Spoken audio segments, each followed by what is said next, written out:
Hello all. This discussion is all about a flowchart from pathology, and it deals with B cell lymphomas.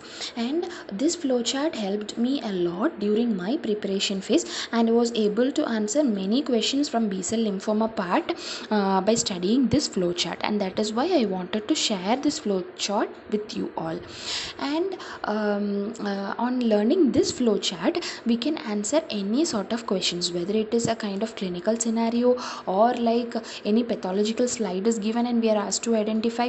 Anyway, the CD markers will be given in the question, and it is not that easy to remember all the CD markers. And this flowchart deals with main unique CD markers among the B cell lymphoma, which is very confusing. It was confusing for me during my preparation phase. And this flowchart we can actually see at the last minute of our exam, and it will really help us a lot.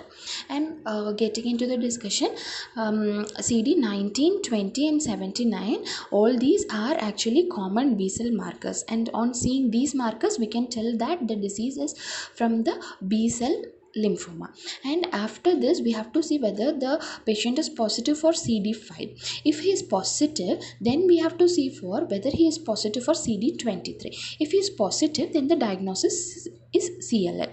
So we can tell that a patient of CLL will be CD23 positive and CD5 positive. And if all this green color markers, these are all the newly invented markers. And the JIPMER questions papers will be mainly focusing on this recently invented markers, and this will be helpful in JIPMER exams also. In the CD23, if it is negative, then the patient is mantle cell lymphoma. And this finishes off the 23 part. And in the CD5, if the patient is negative, we have to look for whether the patient is positive for CD10 and BCL6, which are germinal center markers. If this is positive, then we'll have to proceed with the BCL2 or CMYC. If the patient is positive for BCL2, then we have to see the percentage of Ki67. And if this Ki67 is less than 40%, then we can tell that the patient is follicular lymphoma. If this is actually 60 to 80%, then we can tell that the patient is DLBCL.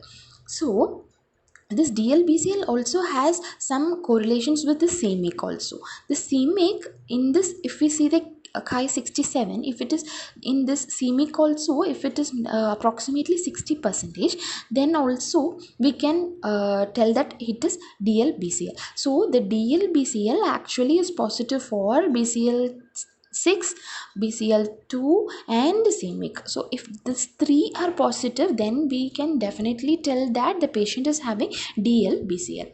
And if this Ki67 is 100%, then we can tell that the patient is having Burkitt's. This is a very unique feature of Burkitt's, and only with this point you can definitely tell that it is Burkitt's. And the several translocations responsible are T1814, T28, T822 and newly marker TCF3.